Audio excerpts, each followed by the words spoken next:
Thank you. Good evening. I'm Lisa Sideris. I'm a professor of religious studies at Indiana University in beautiful Bloomington, Indiana. It's my great honor to introduce tonight's speaker, Professor Clive Hamilton. But first, I want to thank the Lannan Foundation for making this event possible, and thanks also to all of you for coming out this evening. For me, this evening surely represents one of the most irresistible invitations I've received in my career, so I can now retire, I guess.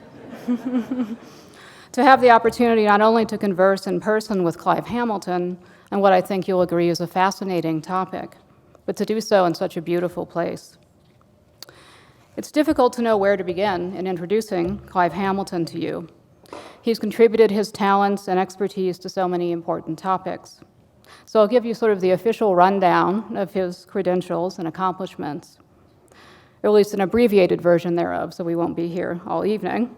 And then some of my own reflections on why his voice is such an important one as we face the daunting challenges of the 21st century.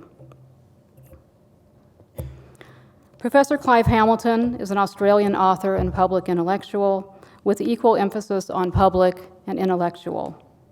Since 2008, he's been the professor of public ethics at the Center for Applied Philosophy and Public Ethics, a joint initiative of Charles Sturt University and the University of Melbourne in Australia. For 14 years, he was the executive director of the Australia Institute, a progressive think tank that he founded in 1993 and built into an influential voice in public ethics debates, ranging from climate change to commercialization of universities. He holds an arts degree from the Australian National University and a degree in economics from the University of Sydney, as well as a doctorate from the Institute of Developmental Studies at the University of Sussex. In 2009, Clive was made a member of the Order of Australia for his contributions to public debate and public policy. That same year, motivated in large part by his concerns about climate change, he was the Greens candidate in the by-election for the federal seat of Higgins in Victoria, Australia, and actually ran a very competitive race. Yeah. Not competitive enough, unfortunately. But in 2012, he was appointed by the federal government to the Australian Climate Change Authority. And just last night, he flew in from Washington, D.C., where he was testifying before a congressional committee, unfortunately not on climate change, which is something I'm sure that he could educate them about quite a bit. He's also well known in academic circles. Clive has held visiting academic positions at Yale University, the University of Cambridge, the University of Oxford, University College London, and Sciences Po in Paris. A number of his books have been bestsellers, which is something very few academics can say. He's perhaps best known in this country for his writings on ethics, climate change, consumerism, and the Anthropocene. We'll talk more about what that means this evening. These titles include the following: Growth Fetish, 2003, Affluenza, 2005, Requiem for a Species, Why We Resist the Truth About Climate Change, in 2010, Earthmasters, The Dawn of the Age of Climate Engineering, in 2013, and recently Defiant Earth, from which his lecture this evening will be drawn. The subtitle is The Fate of Humans in the Anthropocene. He's also just published yet another book that is generating a lot of discussion and controversy, Silent Invasion, China's Influence in Australia. I became familiar with Clive's work due to our overlapping interests in ethics, the environment, climate change, and the Anthropocene. I can tell you that there are many, many voices crowding the ever-growing literature on the Anthropocene. The Anthropocene being the idea that humans have so transformed the planet and its vital systems that we have now inaugurated a whole new perilous chapter in the Earth's geological history. And we'll be talking much more about that this evening. But among those many voices talking about the Anthropocene, Clive's work, ranging from complex and philosophical book-length arguments to short, provocative blog pieces, really stood out to me as having the kind of urgency and directness and moral clarity that I associate with pioneers of the environmental movement, prophetic voices like Rachel Carson, who's someone that I happen to write about as well. Like Rachel Carson, Clive doesn't pull his punches in castigating human arrogance and hubris, our tendency to take refuge in delusional optimism, especially techno-optimism, our childlike faith that technological fixes will come to our rescue, that we will somehow tinker our way out of trouble. As one news story recently put it, Clive Hamilton has, quote, been sounding the alarm bell for many years about a wide variety of subjects. The story referred to him as a rabble-rouser for the 21st century. Some might take this as a term of disapproval. Personally, I like rabble-rousers. I think they perform an important and often thankless service to society. Rabble-rousing is not for the faint of heart, and it's part of what makes someone, I think, a good public intellectual. But Clive is no mere rabble-rouser. He also asks the kind of difficult and searching questions that reveal his deep interest in and familiarity with philosophy and ethics, and even, I would venture, some serious brushes with religion and theology. Hopefully we'll talk about that this evening as well. Among his shorter essays is one that originally appeared on the internet, titled Crimes Against Nature, The Banality of Ethics in the Anthropocene. I'd like to share a few lines of that with you. Clive writes, quote, if it is a crime to transform the earth into a hot and less habitable place, what are the offenses committed by those responsible? What does all this mean for justice and ethics? Our established ethical categories, he says, and legal principles appear banal and feeble. If the human impact has been so powerful that it has deflected the planet from its natural geological path, then describing the state of affairs as unethical or unlawful seems to be some kind of category error. He goes on to say, an ethical framework that can tell us whether it's wrong to overstate our travel expenses cannot tell us whether it's wrong to change the Earth's geological history. Another favorite of mine among Clive's many blog pieces, and one that I think gives you some insight into his moral worldview, is an exchange with sociologist Stephen Fuller. Fuller advocates for a kind of high-tech floating ecosystem in space, a star ark or space ark that would carry thousands of humans, other living species, and a kind of representative archive of DNA into space, perhaps indefinitely, leaving the Earth behind. In Clive's appraisal of the Star Ark project, he denounces what he calls the intoxicating appeal of fleeing our destroyed planet. As always, he worries about the kind of human beings who would seriously consider this a viable option.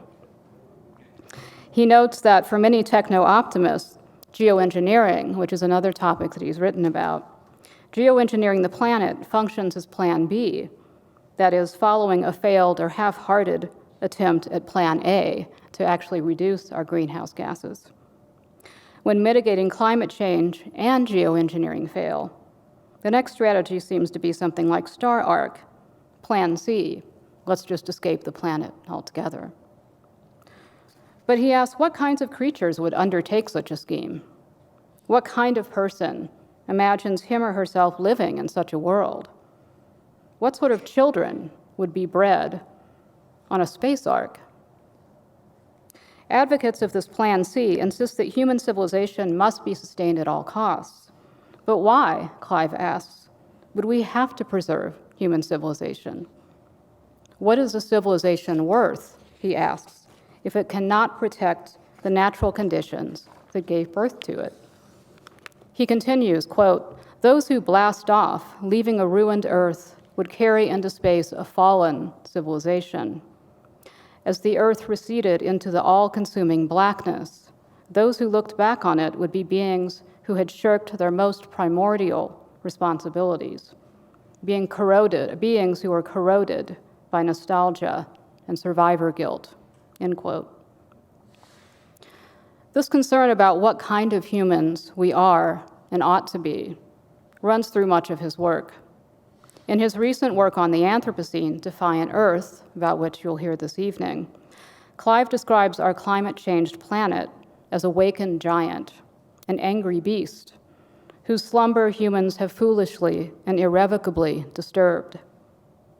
In his account of the human, he stakes out a middle ground between exalting human power and control over the earth, on the one hand, and ignoring the reality that humans, with all of our world-making powers, are now at the center of the world.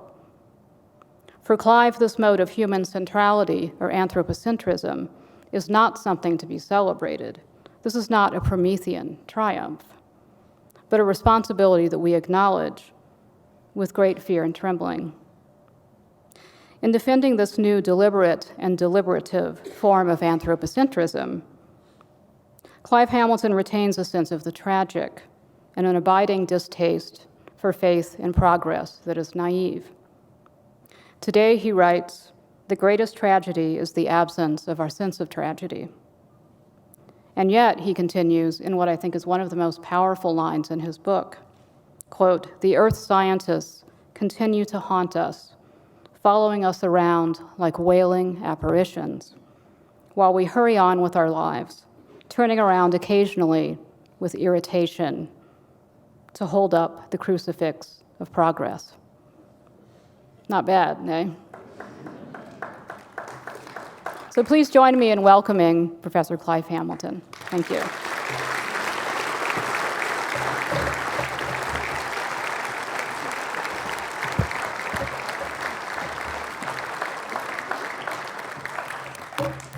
Fabulous. Thanks, Lisa. I really appreciate that introduction.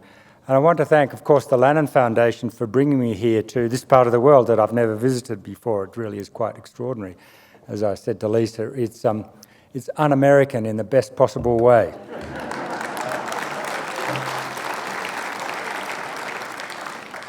And thanks too, particularly to Barbara Ventrello for organising the trip here. She's been fabulous. Okay, well,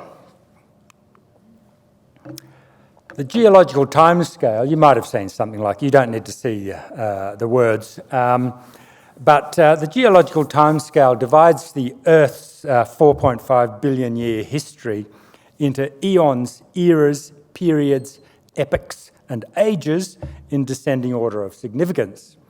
And the scale, of course, is familiar to us all in terms like the Jurassic, the Cretaceous, and the Pleistocene. So profound has been the influence of humans on the Earth that geoscientists have in recent years proposed that the planet has entered into a new geological epoch, the Anthropocene, the age of humans, defined by the fact that the human imprint on the global environment has now become so large and active that it rivals some of the great forces of nature and its impact on the functioning of the Earth system. And it's vital to stress that the idea of the Anthropocene was invented not as another term to describe the extent of human impact across the landscape or the environment or even ecosystems. The term was coined in the year 2000 to capture the very recent change in the nature of human impact, that is, activity on a scale sufficient to shift the geological evolution of the planet, to change the functioning of the Earth system as a totality. So the advent of the Holocene marks the end, the advent of the Anthropocene marks the end of the Holocene. It's just got a pointer. That's the Holocene up the top there, and the proposal is to add another epoch up there, the Anthropocene, or maybe even an era. These are eras here. No, this is an era here. So that is just completely kind of off the planet, as it were. So the Anthropocene marks the end of the Holocene epoch, which was a 10,000-year epoch of remarkable climatic stability and clemency. The Holocene itself was preceded by hundreds of thousands of years of climatic chaos. Here's the Holocene up here. That's the last 10,000 years. for almost all of Homo sapiens' 200,000 plus years of existence, Earth's climate, as you can see, has been a jagged history of ice ages, little ice ages, and warming periods with massive ice sheets at times covering most of the northern hemisphere, then retreating for short periods of a few thousand years before returning once again to drive human populations to a precarious existence in the cold or to epic migrations towards the equator. Although humans survived these wild swings, at times populations were decimated.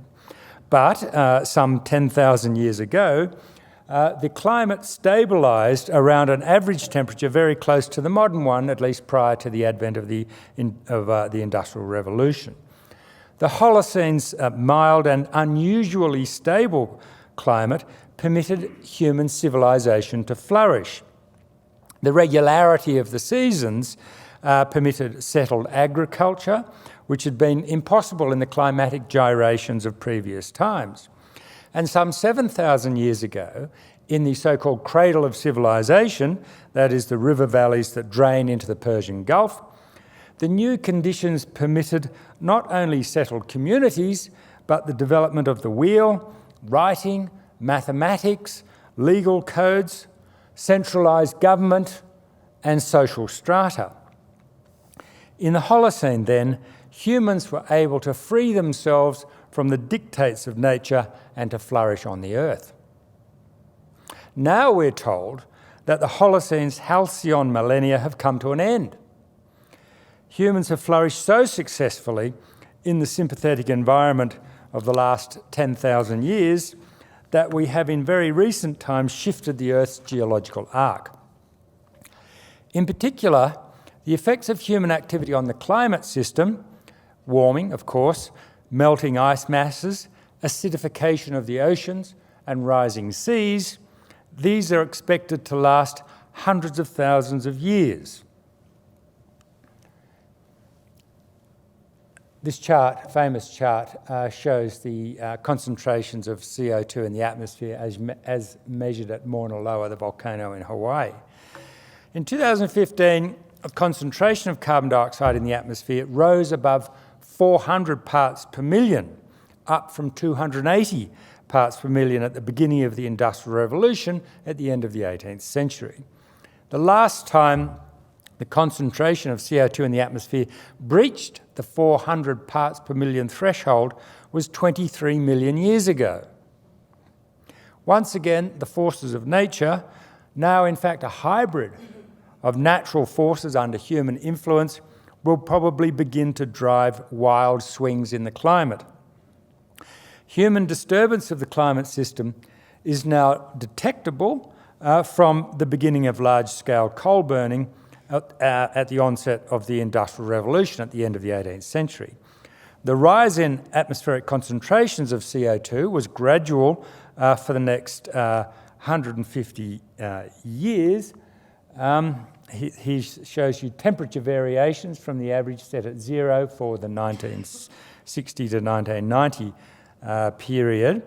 And so what we see is that rises in atmospheric concentrations and temperatures, average temperatures across the Earth became steep after the Second World War. And now there's a broad range of indicators. You can't see these, but they measure resource use and environmental impact into the atmosphere or the land or water. And then this range of indicators shows a sharp and unambiguous human impact on the Earth system from the end of the Second World War. These dotted lines are set at 1950. And you can see that after the Second World War, something very dramatic happened. The post-war period stands out, wrote the earth scientist Will Steffen, as one of the most remarkable in all of human history for its rapidity and pervasiveness of change. Other earth scientists express it a little differently. The last 60 years have without doubt seen the most profound transformation of the human relationship with the natural world in the history of humankind. So a glance at these charts on resource use and waste volume shows immediately why the period has been dubbed the Great Acceleration. That's why expert opinion now dates the beginning of the new epoch, the Anthropocene, from around 1945 to 50, rather than the end of the 18th century as first proposed. From a strictly stratigraphic point of view, that is, in terms of what can be seen in the rock record, 1 million years hence, the sharpest marker in that rock record will be the sudden deposition of radionuclides across the Earth's surface as a result of nuclear explosions in 1945. Not so far from here. And that layer of sediment in the rock record is known already as the bomb spike. Although the nuclear age has not itself changed the functioning of the Earth system, the layer of radionuclides laid down in 1945 and subsequently and through to 1962 with the partial test ban treaty, the layer of radionuclides laid down in 1945, it does mark the beginning of the dawn of US global hegemony and the astounding period of material expansion of the post-war decades, that is, of capitalism's sublime success. But we now understand what that success meant for the Earth system. Another very prominent Earth system scientist, James Savitsky, put it succinctly, by any unbiased and quantitative measure, humans have affected the surface of the Earth at a magnitude that little ice ages have had on our planet, but over a much shorter period of time. In other words, the course of the Earth system has been changed irrevocably. So in 1945-50, that period marks the turning point in the great sweep of Earth's history, at which the geological evolution of the planet switched from one driven by the blind forces of nature to one influenced by a conscious, willing being, a new geological power, us. We're accustomed to the idea of humans as the agents that make history, and we use the term prehistory for the period from the emergence of early humans to the discovery of writing. Now we have to concede what seemed impossible to contemplate: humans as agents changing the course of the deep history of the Earth, or rather the deep future of the Earth on a geological scale. Although we're preoccupied with what the Anthropocene may mean for the future of humans, naturally enough, the present decade marks a transition in which the Earth's biogeological history itself enters into a new phase, because the Earth's history has become entangled with human history, so that, in the words of a group of Earth system scientists, the fate of one determines the fate of the other. Imagine that. The fate of the Earth and the fate of humans have become entangled. In a few short decades, we've seen the entire history of the Earth, from its formation through to its eventual vaporization when the sun finally explodes, split irrevocably into two halves. The first 4.5 billion years in which Earth history was determined by blind natural forces alone, and the remaining 5 billion years in which it will be influenced by conscious power long after that power is spent. All of this poses the most profound challenge to the modern way of thinking about the Earth and the place of humans on it. From the outset, we have to recognise the two essential claims of Earth system science, and I really insist on this very strongly in the book and build a whole argument based around it. It took me a long time before thinking and studying this before I finally grasped this. And the two essential claims of Earth system science are as follows. Sorry, you might not be able to read the orange bits, but they read, on the one hand, the science tells us that humans have become so powerful that we rival the great forces of nature. On the other, the forces of nature have been roused from their Holocene slumber, becoming more dangerous and more uncontrollable. Humans have never been more potent, have never exercised more influence over the earth. Yet we are now vulnerable to the power of nature in a way we have not known for at least 10,000 years, when the last great ice sheets retreated. The climate system is becoming more energetic, as the climate scientists say, bringing more storms, wildfires, droughts and heat waves. So while technology enables us to divert rivers and harness the power of the atoms, Gaia has been enraged, as James Lovelock might put it, and sends a hurricane or a drought before which our powers appear puny. So taken together, there's more power at work on Earth. A power struggle between humankind and the Earth is underway, but at a higher level than ever before. And it's only when we accept both of these facts, humans are more powerful, nature is more powerful, that we can properly grasp the new situations that we confront. Let me now suggest 5 implications of this new understanding. Sorry, I skipped a couple there.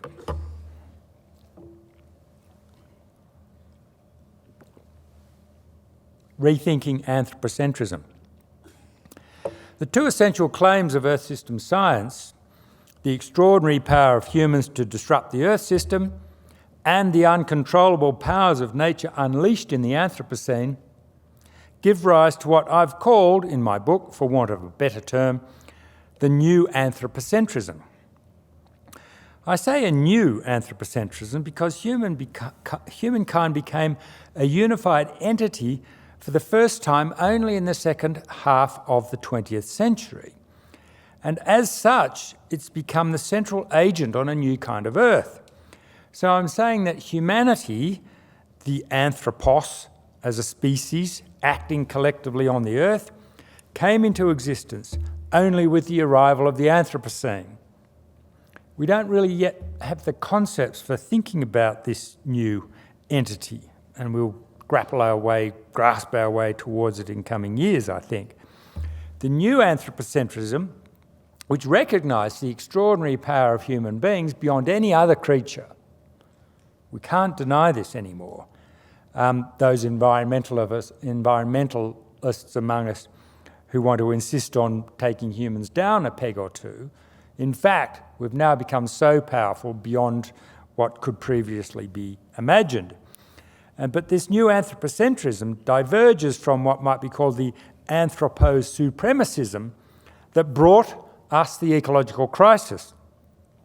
But this new concept that I put forward also runs counter to virtually all philosophical understandings of modern environmentalism and the associated post-humanism. Environmental philosophy has countered anthropocentric worldviews with an ecocentric one, in which humans are not special, but only one of many elements in an ecosystem. But the new truth is that we are special. We have disrupted the functioning of the Earth system. Ecocentric philosophy argues we should act as if we are just one component of the system. But it's too late for that. To grasp the new dispensation, we must first understand that instead of the old ideas of nature and the environment that we're familiar with, we are situated in the Earth system. We have to toss out those old ideas of nature and recognise that we live in the Earth system. And the Earth system, which is a very new concept, only developed in the 80s and 90s.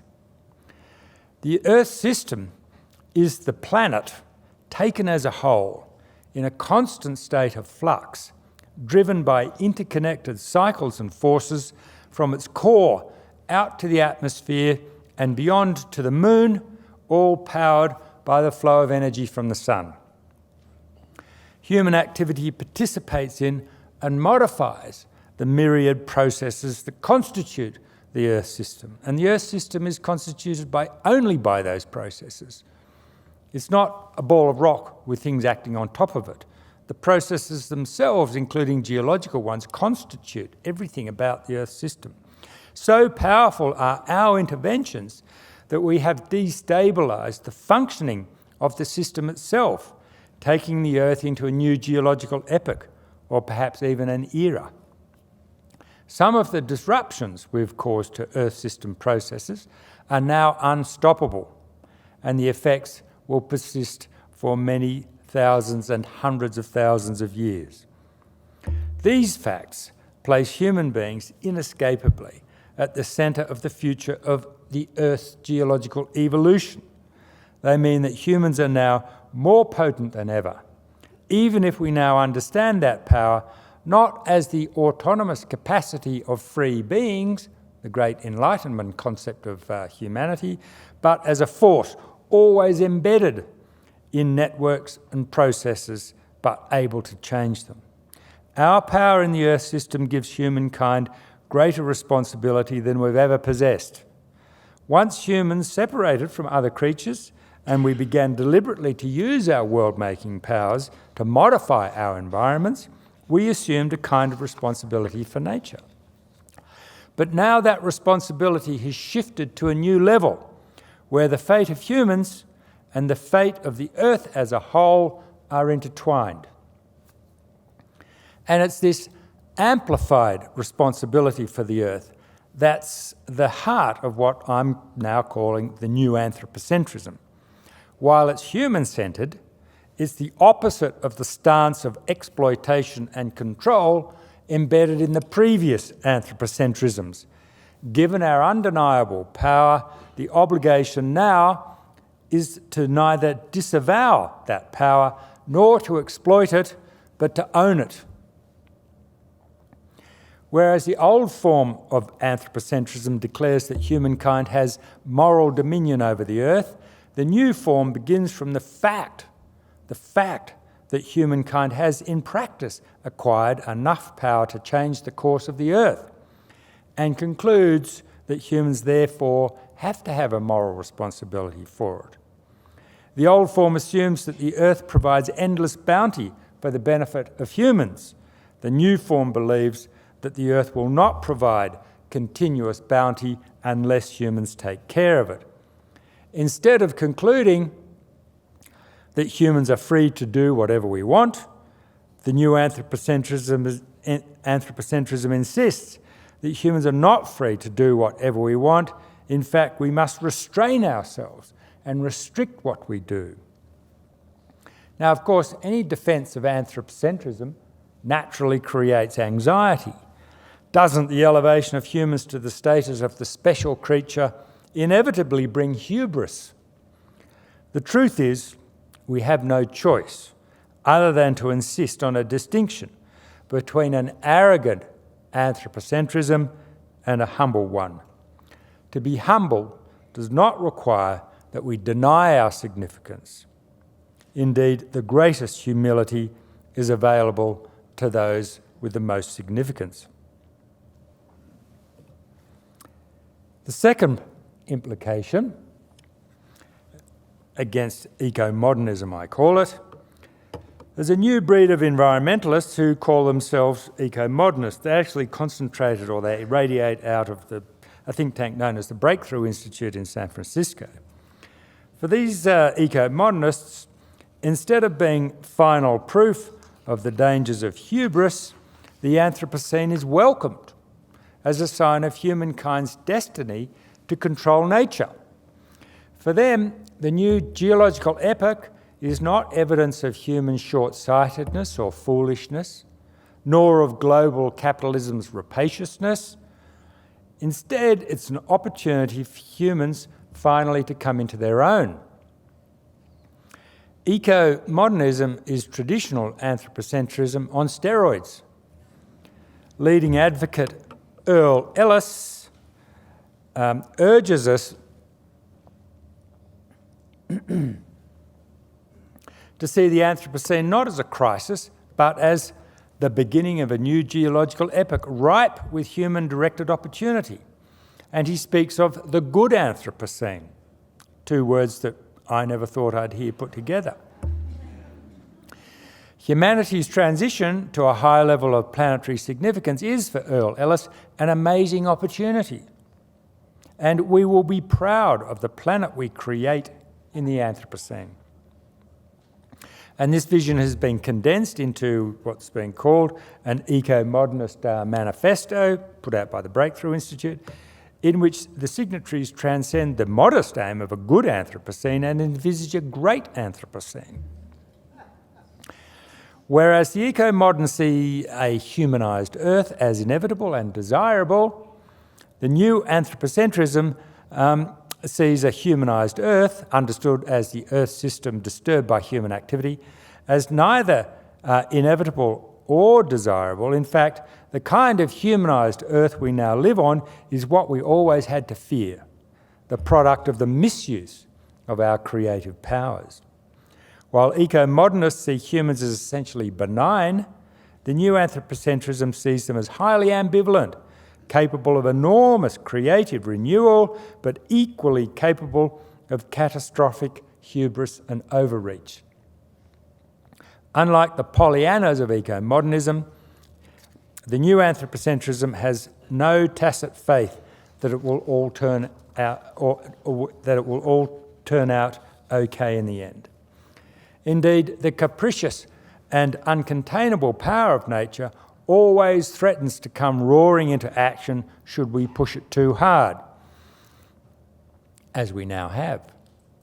The absence of this sense of the countervailing power of nature, which must always be respected and indeed feared, goes a long way towards explaining why eco-moderns can sugarcoat the Anthropocene with a layer of naive hopefulness.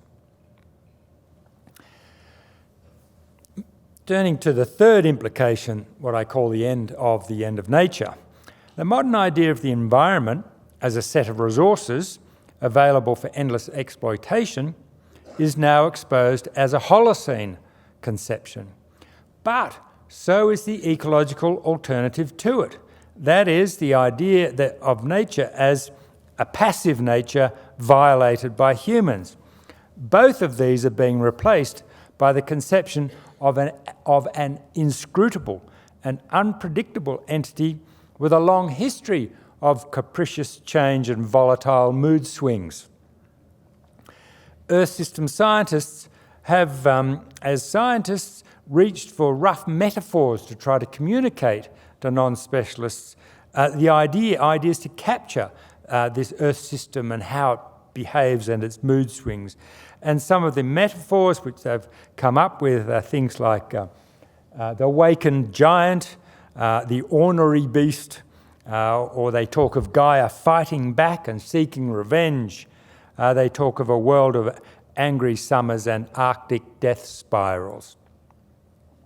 And this new conception of the Earth system is inconsistent with the understanding of nature victimised and taken over by humans, the understanding captured in environmentalists' expressions of regret, like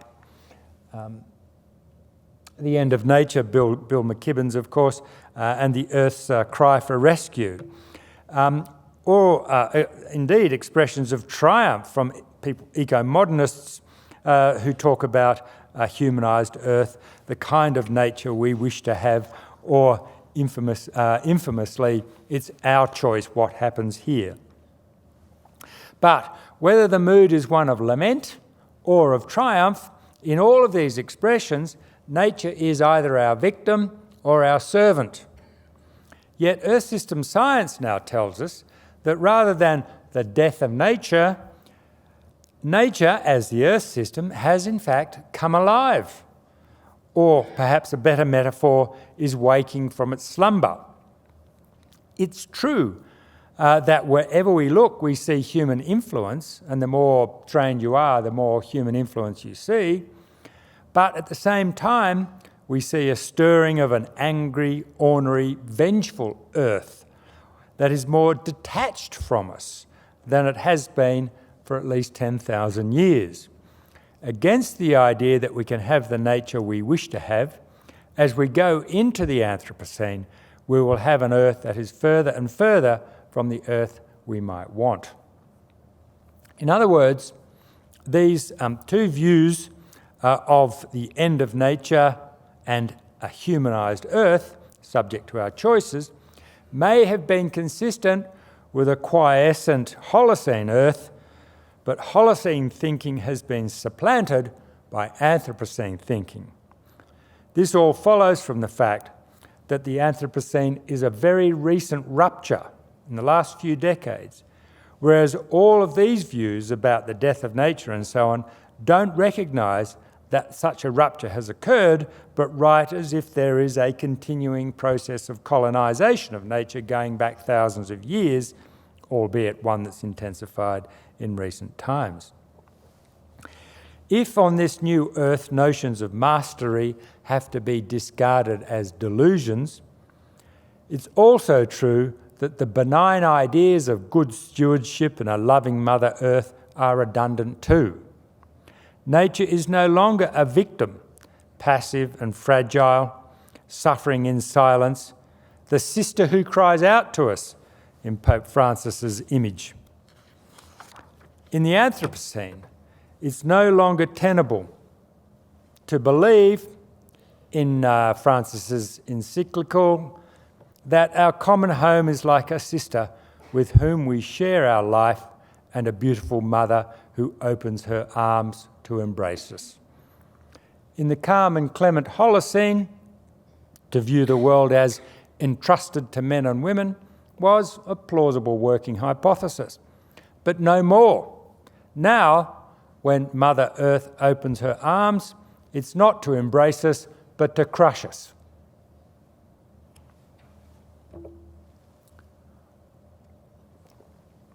My fourth point, grand narratives are dead until now. As the primary target of postmodernist criticism, grand narratives or meta-narratives that order and explain human experience are definitely out of fashion. Reading laws into the unfolding human record seems to deprive humans of their autonomy and diversity. Those grand narratives of the past, from liberal capitalism, Marxism and modernisation theory, to the dialectical flowering of spirit and indeed all utopias on earth, these buried worlds of difference beneath a Eurocentric ideology, so the criticism ran. Their explicit or implicit teleology, doctrine of causes, of universal and inevitable human progress could not be defended after the privileged place of the male European understanding of the world had been exposed. The view today, at least in progressive circles, is that humans make their own futures in 1,000 diverse, if culturally conditioned ways, and there is no overarching story or direction to our collective existence on Earth. Yet, if the grand narrative of modernism, that is the one of the narrative of universal humanity joined in a common project for mutual advancement, if that failed, that doesn't mean there can never be a story that draws all human beings together. Is not the Anthropocene the totalising event par excellence, whose arrival provides a universal truth, a master narrative above all local narratives? Local worlds still matter, of course, but Earth system science tells us that we live on the Earth, which is more than a collection of many local worlds. The Earth is a dynamic, evolving, total entity above and beyond the local, and increasingly deciding the fate of all locals. Bruno Latour tells us that to reset modernity, we must relocalise the global. But living in the Anthropocene means we must also globalise the local. The new narrative of the Anthropocene is, of course, still being written and will be written over many years, I think.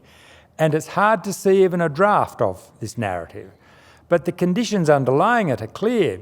They are of a life lived and ordered under the shadow of the new geological epoch, where the local is increasingly dominated by the global, where the events of political history are already showing the stamp of global environmental change, where relations between states increasingly centre on managing and adapting to a recalcitrant Earth, where lives are more and more sensitive to natural events displaying a human handprint, and where our collective interest in preserving the planet's livability increasingly competes with our private interests.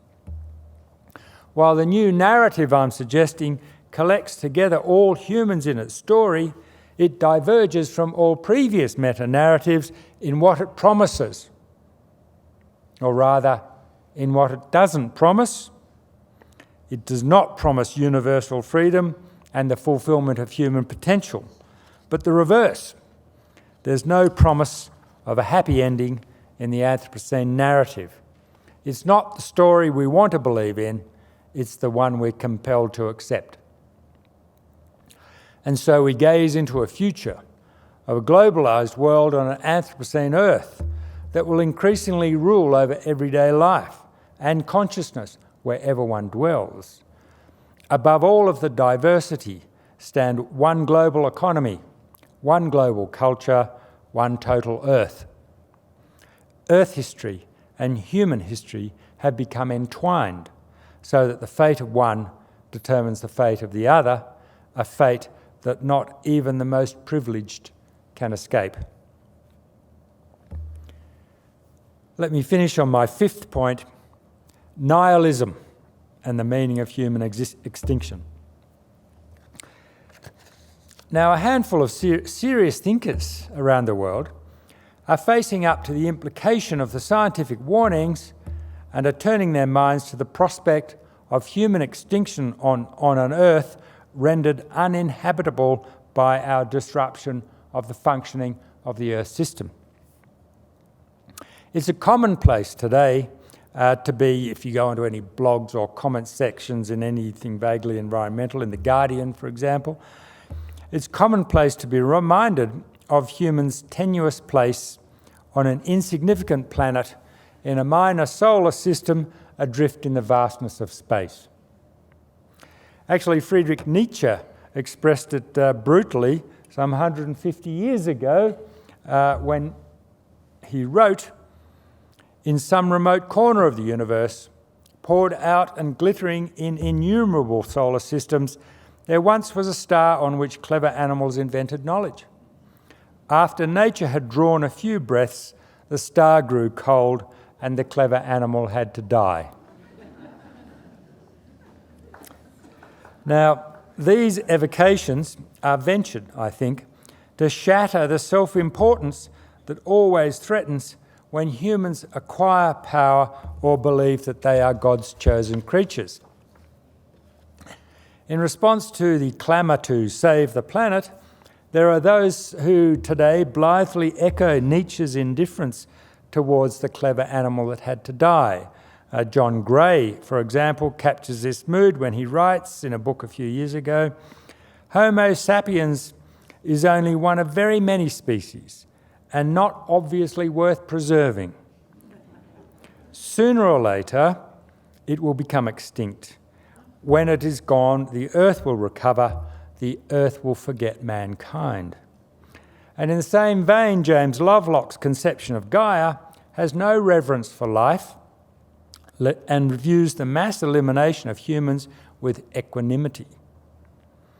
But as soon as one starts to reflect on the actual process of wiping humans from the face of the planet, we see the essential cruelty of this kind of sentiment from Nietzsche, Gray and Lovelock. Their statements, I think, are better understood, not literally, but as a kind of gambit aimed at turning exasperation into a more endurable apathy.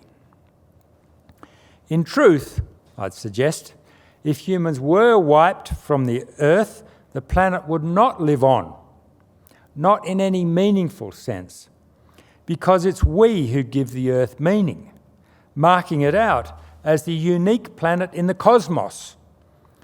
It's not true, as a poster in the Paris Metro warned, that nature doesn't need humankind. Here's another one. Nature doesn't need people. It's true, as Claude Lévi-Strauss once remarked, that the world began without man and will end without man. Yet now we cannot deny that it is the human that defines it. Modern humans appeared not much more than 200,000 years ago and may disappear soon from the face of the earth. Yet our species' direct influence will endure for hundreds of thousands or millions of years in the functioning of the Earth system and will leave an indelible mark. If in 1,000,000 years' time an extraterrestrial civilization writes the history of the universe, the Earth will be known as the planet of the humans. Thank you.